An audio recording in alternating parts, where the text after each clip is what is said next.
여러분, 한때 해가 지지 않는 제국이라고 불렸던 나라, 바로 영국을 떠올려 보세요. 그런데 지금 그 나라의 국민들이 식사를 걱정하고 있다고 합니다. 아니, 어떻게 이런 일이 가능할까요? 오늘 이 영국의 이야기를 통해서요, 한 나라의 방향이라는 게 얼마나 중요한지 우리 함께 깊이 한번 들여다보겠습니다. 이 문장 정말 충격적이지 않으세요? 한때 세계를 호령하던 그 찬란한 영광과 지금 국민들이 끼니를 걱정하는 이 현실, 이 엄청난 대비 속에 오늘 우리가 파헤쳐야 할 문제의 실마리가 전부 담겨 있습니다.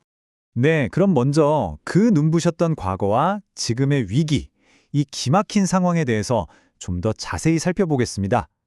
대체 영국에 무슨 일이 있었던 걸까요?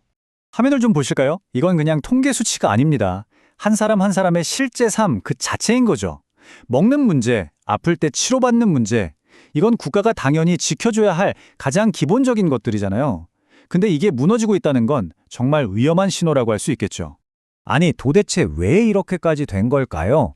그냥 단순히 경제가 좀 나빠져서? 글쎄요. 이 자료는요, 훨씬 더 근본적인 원인을 지목하고 있습니다. 바로 나라 전체가 방향을 잃어버렸기 때문이라는 겁니다. 여기서 정말 중요한 지적이 나와요. 국민들이 게을러서가 아니라는 거죠. 그러니까 이건 뭐 개개인의 문제가 아니라는 겁니다. 국가라는 이 거대한 배가 나아갈 방향 자체를 잃어버린, 이건 리더십과 시스템의 실패라는 거죠. 방향을 잃은 경제는 바로 이런 모습입니다. 겉보기에는 뭐 번지르르한 금융으로 화려하죠. 하지만 그 속을 들여다보면 텅 비어 있는 거예요. 경제의 진짜 근육인 제조업은 약해지고 미래를 위한 투자는 멈춰버렸습니다. 마치 겉만 멀쩡하고 속은 텅 비어버린 사과처럼 말이죠. 그리고 이렇게 방향을 잃어버린 대가는 결국 누가 치를까요? 네, 고스란히 국민의 몫이 됩니다. 정치인들의 결정이라는 게 어떻게 우리 지갑과 일자리에 직접적인 영향을 미치는지 그 과정을 한번 따라가 보시죠. 자, 이 3단계를 한번 주목해 보세요. 첫째, 브렉시트 같은 아주 거대한 이벤트를 던집니다. 둘째, 위대한 결단이라면서 멋지게 포장해서 박수를 받죠. 그리고 마지막, 그로 인한 모든 청구서는 결국 국민들에게 날아옵니다. 이거 어디서 많이 본 패턴 같지 않으세요? 그 청구서의 내용을 좀 볼까요? 감당할 수 없이 오르는 물가, 언제 사라질지 모르는 내 일자리, 그리고 이 나라는 더 이상 나를 지켜주지 않는구나 하는 불신. 이 세 가지가 한꺼번에 덮치면 평범한 사람들의 삶은 그야말로 뿌리채 흔들릴 수밖에 없는 거죠. 자, 그럼 어떻게 해야 할까요? 이 절망적인 상황에서 벗어날 길은 없는 걸까요? 다행히 이 분석은 아주 명확한 해법을 제시합니다. 바로 속도보다 방향, 전략보다 원칙이라는 아주 근본적인 철학으로 돌아가자는 겁니다. 이게 바로 정치가 해야 할 진짜 일입니다. 당장의 인기를 위해서 박수받는 결정을 내리는 그런 쇼가 아니라요. 어떤 폭풍우가 몰아쳐도 우리 국민들이 버틸 수 있도록 튼튼한 집을 짓는 것, 시간이 좀 걸리더라도 제대로 된 설계도를 그리는 일, 그게 진짜 정치가 해야 할 일이라는 거죠. 오늘 이야기의 핵심, 바로 이 문장입니다. 속도보다 방향, 전략보다 원칙.